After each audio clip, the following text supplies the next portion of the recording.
اچھا اب دوسری بات آگے جو سے اور مشکل ہے تھوڑی سی. آپ عید کی نماز پر آتے ہیں فیملی کے ساتھ گاڑی میں یا چلتے ہوئے پیدل, اور رستے میں آپ کو کچھ ذکر کرنے ہوتے ہیں اونچی زبان میں. کسی کو پتہ ہے؟ اللہ اکبر لا الہ الا اللہ واللہ اکبر اللہ اکبر, پھر آخر میں کیا کہتے ہیں؟ وللہ الحمد کہتے ہیں. وللہ الحمد. فاتحہ میں کیا پڑھ رہے ہیں ہم؟ الحمدللہ. اس ذکر میں ہم کیا پڑھتے ہیں؟ للہ الحمد. ترتیب میں فرق آ گیا کہ نہیں آ گیا؟ للہ آخر میں تھا, شروع میں آ گیا. الحمد شروع میں تھی, آخر میں چلی گئی. الحمدللہ للہ الحمد, فرق تو آ گیا. اور اس میں معنی میں کیا فرق ہے؟ آپ ایک طرف کہہ دیں تمام تعریف اور تمام شکر اللہ تعالیٰ کے لیے ہے, دوسری طرف کہہ دیں اللہ تعالیٰ کے لیے ہے تمام تعریف اور تمام شکر. بات تو ایک ہی ہے. کم از کم ہمیں اردو زبان میں تو لگتا ہے کہ بات ایک ہی ہے. آپ کسی سے کہتے ہیں میں نے کھانا کھا لیا, میں نے کھانا کھا لیا, یا آپ کہیں کھا لیا میں نے کھانا, بات ایک ہی ہے کہ نہیں؟ ایک ہی ہے, تقریباً ایک ہی بات ہے. اس میں تو کسی کو فرق کا احساس بھی نہیں ہوتا. کھا لیا میں نے کھانا کھا لیا, ایک ہی بات ہے.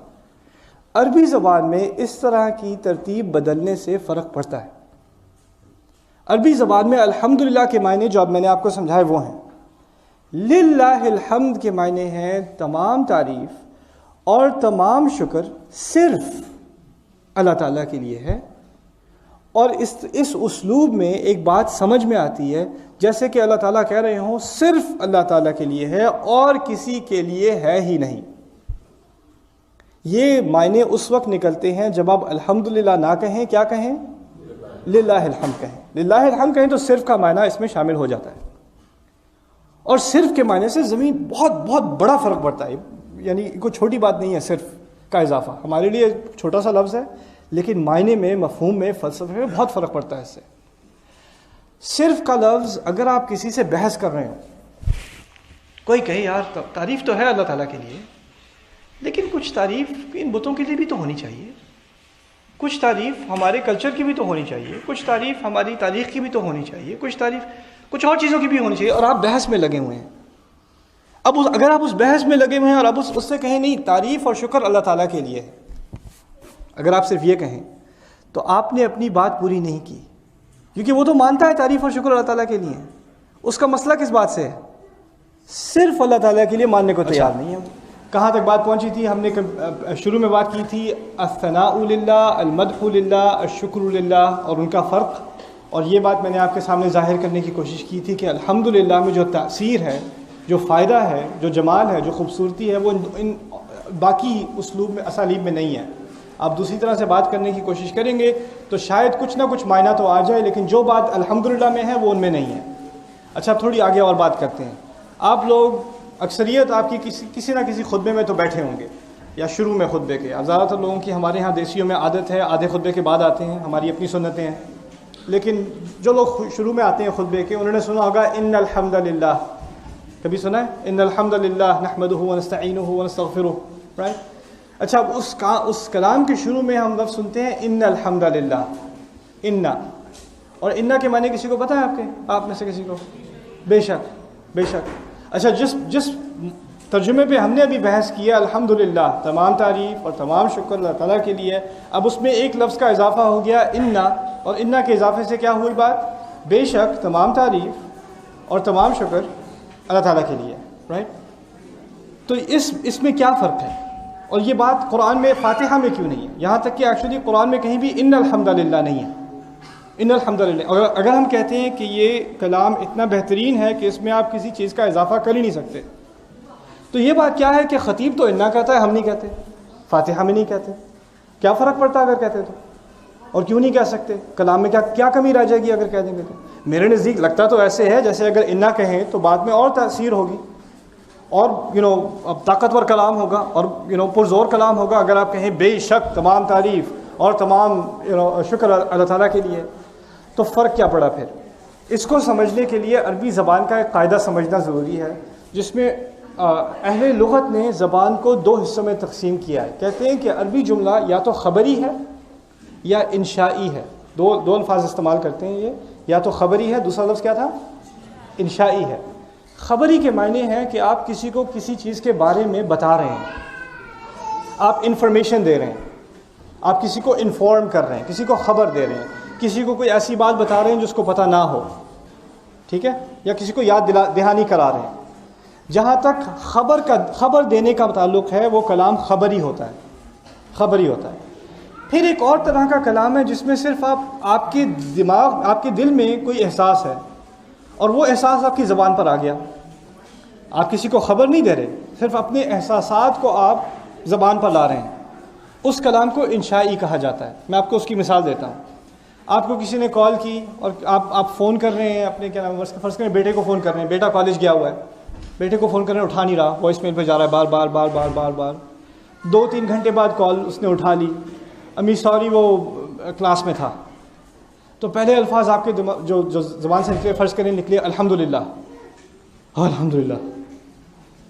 اب زبان میں دل میں طرح طرح کے خیال تھے، کیا ہو گیا اسے، لیکن جب خبر ملی کہ ٹھیک ہے خیریت سے ہے تو پہلے الفاظ کیا نکلے، الحمدللہ۔ اب اس وقت جو الفاظ آپ کی زبان سے نکلے الحمدللہ کے، وہ آپ کسی کو خبر نہیں دے رہے، کسی کو آپ سکھا نہیں رہے، بتا نہیں رہے، وہ صرف آپ کا اپنا ایک احساس تھا جو آپ نے اپنی زبان پر آپ اس کو لے آئے، وہ ہے کلام انشائی، کلام انشائی۔ لیکن اگر فرض کریں آپ کسی کو بیٹھ کے آپ سمجھا رہے ہیں، دیکھو تمام تعریف، تمام شکر اللہ تعالیٰ کے لیے ہے، اور اسے آپ کہتے ہیں وہی الفاظ الحمدللہ، اب اس مثال میں وہ کلام انشائی نہیں ہے، اب وہ خبری ہے۔ فرق سمجھ میں آیا ان دونوں کا، خبری اور انشائی کا؟ اب عربی زبان کا قاعدہ یہ ہے کہ کلام کوئی بھی یا خبری ہو سکتا ہے یا انشائی ہو سکتا ہے، لیکن اگر کلام میں انا ہو، انا کا لفظ استعمال ہو، تو وہ کلام صرف خبری ہو سکتا ہے، وہ انشائی نہیں ہو سکتا۔ انشائی کلام میں آپ انا استعمال نہیں کر سکتے۔ اچھا، اگر آپ انا استعمال نہ کریں تو وہ کلام خبری بھی ہو سکتا ہے اور وہ کلام انشائی بھی ہو سکتا ہے۔ اگر فاتحہ میں ان الحمد للہ ہوتا، اگر یہ کہا ہوتا تو کلام خبری تو ہوتا، کیا نہ ہوتا، انشائی نہ ہوتا۔ کبھی آپ درس قرآن میں بیٹھے ہیں، جیسے ابھی بیٹھے ہیں، اور میں الحمدللہ کہہ رہا ہوں، ابھی جب کہہ رہا ہوں تو یہ کلام کیا ہے، خبری ہے۔ ہم نماز میں کھڑے ہیں اور الحمدللہ کہہ رہے ہیں، اس وقت فوراً وہ کلام کیا ہو گیا، انشائی ہو گیا۔ اب اس کلام کو دونوں طرح سے استعمال کرنے کی ہمیں موقع مل گیا ہمیں، رائٹ؟ تو کبھی کبھی زبان میں لفظ زیادہ ایڈ کرنے سے، زیادہ اضافہ کرنے سے فائدہ کم ہو جاتا ہے، فائدہ کم ہو جاتا ہے۔ تو انا بھی یہاں پر صحیح نہیں ہے، الحمدللہ یہ دل کی آواز ہے انسان کی، اس لیے اگر اس کو خبری کر دیتے تو اس میں پھر دل کی آواز نہ رہتی، وہ کلام صرف کسی اور کے لیے ہوتا۔ اور یہ دوسری بات ہے، اگر آپ انا کا لفظ استعمال کرتے ہیں تو اس کا مطلب ہے کہ جو بات آپ کرنے لگے ہیں وہ کسی اور کے فائدے کے لیے۔ انہ مسلم، بے شک وہ مسلمان ہے، آپ بے شک کہتے ہیں تو کسی اور کا شک دور کرنے کے لیے کہتے ہیں نا، اپنا شک دور کرنے کے لیے تھوڑی، آپ کو تو شک ہے ہی نہیں۔ انا کا لفظ استعمال ہی ہوا کسی اور کے لیے۔ اگر آپ انا کا لفظ استعمال کرتے تو الحمدللہ آپ کسی اور کو بتا رہے ہیں، خود کو نہیں، خود کو نہیں۔ اب ہم الحمدللہ پڑھتے ہیں تو کسی اور کو بھی کہہ رہے ہیں اور خود کو بھی کہہ رہے ہیں، تو انا بھی it wouldn't work، وہ بات نہ بنی جو الحمدللہ میں ہے، سبحان اللہ۔ اچھا، اب آگے تھوڑا اور چلیں، میں بات کر رہا تھا جب مغرب کی بریک سے پہلے للہ الحمد اور الحمدللہ کے فرق کے درمیان۔ آپ کسی سے بحث میں لگے ہوئے ہیں اور وہ شرک کرتا ہے، وہ کہتا ہے تعریف تو میں اللہ تعالیٰ کی کرنے کے لیے تیار ہوں، لیکن اس کے ساتھ ساتھ کچھ اور لوگوں کی بھی تعریف ہونی چاہیے، کچھ اور بتوں کی بھی تعریف ہونی چاہیے۔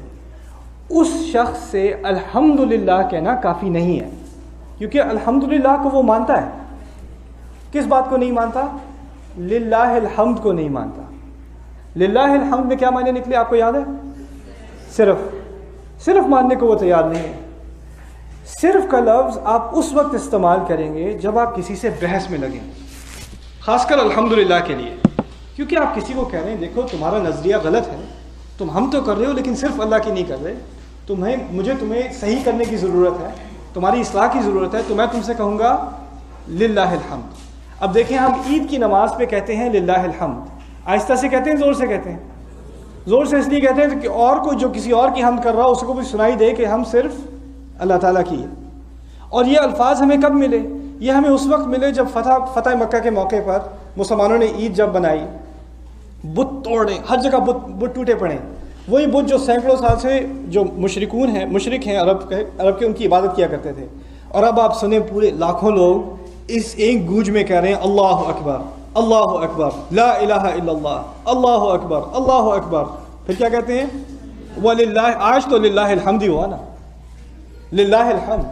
اب کیا رہ گیا ہم کرنے کو؟ جن اور چیزوں کی تم ہم کرتے تھے وہ تمہارے سامنے ہمارے پیروں کے نیچے ہیں اب. تو وہ موقع تھا کہنے کا للہ الحمد. اچھا قرآن میں سورہ جاثیہ میں سورہ نمبر 45 مجھے اردو نمبر بھی تھوڑے سے آتے ہیں.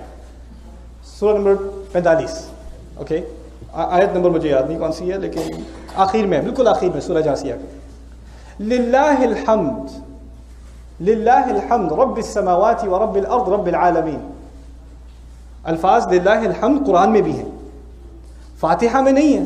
فاتحہ میں الحمدللہ, جاثیہ میں کیا کہا میں نے للہ الحمد. تو سوال پیدا ہوتا ہے اگر قرآن میں ایک جگہ الحمدللہ ہے دوسری جگہ للہ الحمد ہے تو یہ کیوں نہیں کر سکتا کوئی؟ میں آپ کو سکیپٹک کی طرف سے بتا رہا ہوں, جس انسان کے دماغ میں شک ہو نا, وہ اس طرح کے سوال اس کے دماغ میں آتے ہیں. وہ کہتا ہے کیوں نہ کرتے ایسا کہ ہم للہ الحمد سورہ جاثیہ کا لے کے فاتحہ میں ڈال دیں اور الحمدللہ سورہ فاتحہ کا لے کے جاثیہ میں ڈال دیں. کیا فرق پڑا؟ صرف کا ہی فرق پڑا نا, کوئی بڑی بات نہیں ہے. فرق یہ ہے کہ سورہ جاثیہ تمام کی تمام ایک جدال ہے, ایک بحث ہے, اور شروع سے آخری تک وہ بحث ہے شرک کرنے والوں کے خلاف. اور شرک کرنے والوں کے خلاف تمام بحث کے آخر میں کیا کہنے کی ضرورت ہے؟ للہ الحمد. کیونکہ شرک کرنے والے کے خلاف اگر آپ بحث کے آخر میں کہیں الحمدللہ تو وہ تو مان بھی جائے, للہ الحمد نہیں مانے گا. لیکن پھر فاتحہ میں کیوں نہیں کہا؟ کیونکہ فاتحہ میں بحث ہے ہی نہیں. فاتحہ تو ہماری فطرت کی, ہمارے دل کی آواز ہے, اور انسان کی فطرت میں شرک ہے یا توحید ہے؟ انسان کے دل کی اصل آواز جو ہے وہ توحید ہے. ہمارے دل میں صرف کی ضرورت ہی نہیں ہے, کیونکہ ہمارے دماغ میں کسی اور کی طرف خیال جانا ہی نہیں چاہیے. الحمدللہ اس لیے کہا کہ انسان کی طبیعت میں, انسان کی نیچر میں کسی اور کی حمد کرنا ہے ہی نہیں سرے سے.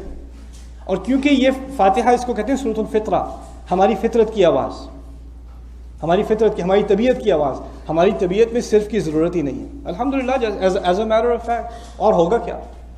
الحمدللہ. تو للہ الحمد اور الحمدللہ ہر لفظ ہر جملہ جس طرح کہنا چاہیے, جس مقام پہ کہنا چاہیے وہاں کہا گیا ہے.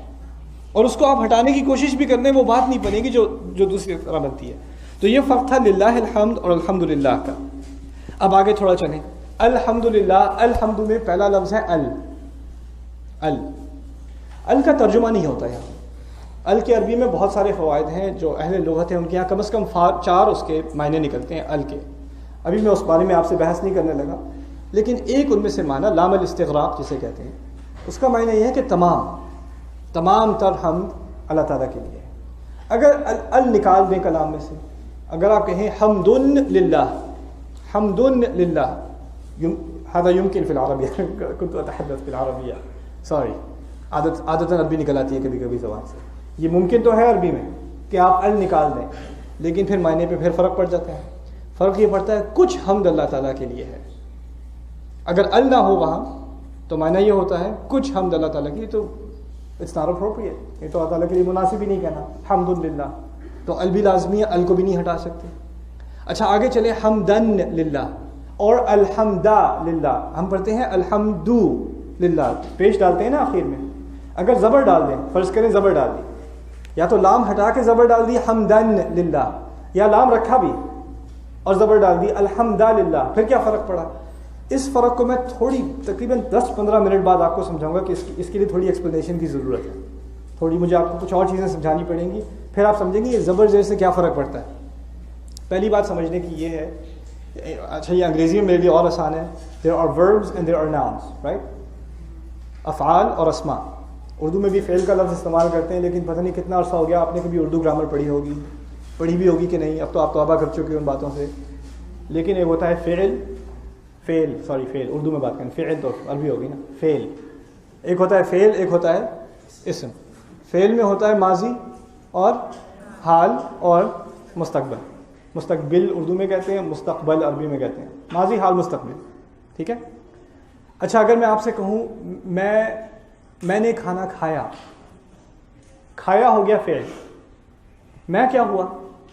اسم میں اسم ہوں، کھایا فعل ہے. میں کھانا کھا رہا ہوں، فعل کہاں ہے؟ فعل کہاں ہے؟ کھا رہا ہوں. فاعل اور اسم کہاں ہے؟ میں. کھانا بھی اسم ہے، کھانا بھی اسم ہے اور میں بھی اسم ہوں. ٹھیک ہے. میں کھانا کھاؤں گا، فعل کہاں ہے؟ کھاؤں گا. کھاؤں گا. اسم کہاں ہے؟ لفظ میں اسم ہے اور لفظ کھانا بھی اسم ہے. ٹھیک ہے نا. تو اسم ہے اور فعل، اور فعل میں لازمی ہے کہ یا تو ماضی ہو یا حال ہو یا مستقبل. اس کی ایک شرط تو یہ ہے کہ فعل میں ماضی حال مستقبل ہونا لازمی ہے، اور اسم میں نہ ماضی ہوتا ہے، نہ حال ہوتا ہے، نہ مستقبل ہوتا ہے. اسم میں وقت کی قید نہیں ہوتی، فعل میں وقت کی قید لازمی ہے. پہلا فرق یہ. دوسرا فرق یہ کہ فعل خود بخود نہیں ہوتا، اس کو کرنے والا چاہیے. کھا رہا ہوں میں، کسی نہ کسی کو تو کھانا پڑے گا. پڑھ رہا ہوں میں، کسی نہ کسی کو تو پڑھنا پڑے گا. دیکھنا کسی کو دیکھنا پڑے گا. یعنی فعل اپنے طور پہ خود نہیں کھڑا ہو سکتا، اس کو کرنے والا چاہیے. سمجھ رہے ہیں نا. فاعل جسے کہتے ہیں، فاعل کہتے ہیں، لیکن اس کو کرنے والا چاہیے. انگریزی میں اس کو سبجیکٹ کہتے ہیں. میں آسانی کے لیے ڈوئر کہہ دیتا ہوں کبھی کبھار. ڈوئر، کرنے والا. اس کی ضرورت ہے آپ کو فعل میں، فعل کا اس کے بغیر چارہ نہیں ہے. ٹھیک ہے. یا تو آپ صراحتاً یعنی ڈائریکٹلی کہہ دیں کہ میں کھانا کھا رہا ہوں. اگر آپ یہ بھی کہتے ہیں کھانا کھایا گیا، تو اشارہ ہے کسی نے تو کھایا ہوگا نا، کوئی تو ہے جس نے کھایا ہوگا. اچھا، اسم میں کسی کو کرنے کی ضرورت نہیں ہے. جیسے قلم، اب قلم میں نہ کسی کو کرنے کی ضرورت نہیں ہے. لکھنا فعل ہے، فعل میں لکھنے والے کی ضرورت ہے. کون لکھ رہا ہے، کب لکھ رہا ہے. تو فعل کی دو شرطیں ہیں جو میں نے آپ کے سامنے رکھی ہیں بھی. ایک تو اس کا زمانہ ہے، یا ماضی ہے یا حال ہے یا مستقبل ہے. اور دوسری شرط کیا ہے؟ اس کا کوئی کرنے والا چاہیے. اس کا کوئی کرنے والا چاہیے.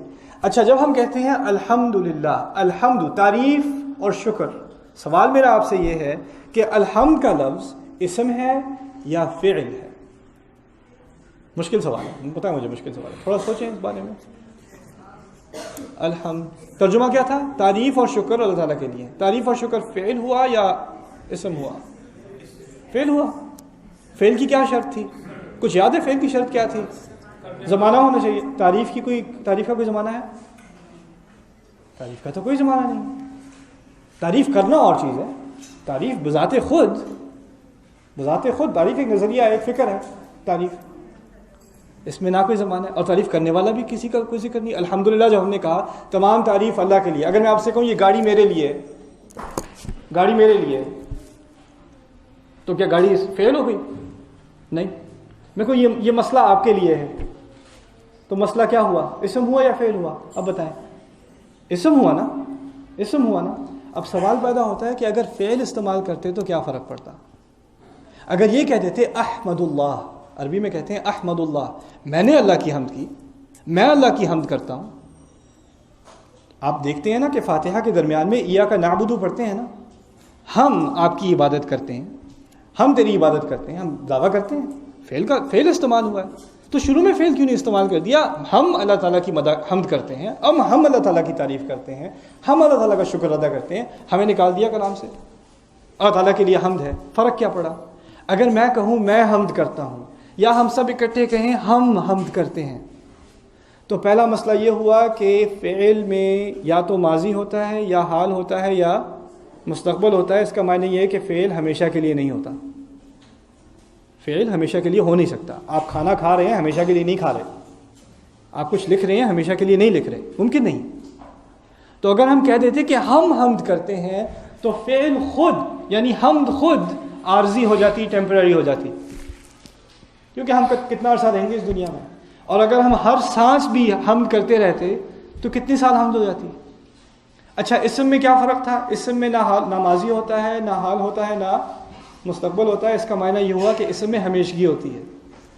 اسم ہمیشہ کے لیے ہوتا ہے. الحمدللہ کہنے کا فائدہ کیا ہوا پھر؟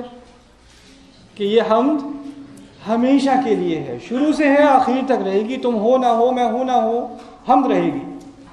حمد کہیں نہیں جا رہی. اس حمد کو ہماری ضرورت بھی نہیں ہے. کیونکہ دوسرا فائدہ یہ تھا، میں نے آپ سے کہا فعل کی دوسری شرط یہ تھی کہ فعل کو کوئی کرنے والا چاہیے. کہا تھا نا، فعل نہ صرف یہ کہ ماضی حال یا مستقبل میں قید ہوتا ہے، اس کی دوسری شرط یہ تھی کہ فعل کو کوئی کرنے والا چاہیے. اللہ تعالیٰ نے اسم استعمال کیا اور اسم کو کوئی کرنے والا نہیں چاہیے. مقصد یہ ہے کہ حمد کو تمہاری ضرورت نہیں ہے، میری ضرورت نہیں ہے. اگر یہ کہتے کہ ہم حمد کرتے ہیں تو اس وقت ہی حمد ہوتی جب ہم کرتے، ہم نہ کرتے تو نہ ہوتی. میں لکھ رہا ہوں، میں لکھوں گا تو لکھا جائے گا، میں نہیں لکھوں گا تو نہیں لکھا جائے گا. میں گاڑی چلا رہا ہوں، میں چلاؤں گا تو چلے گی، نہیں چلاؤں گا تو نہیں چلے گی.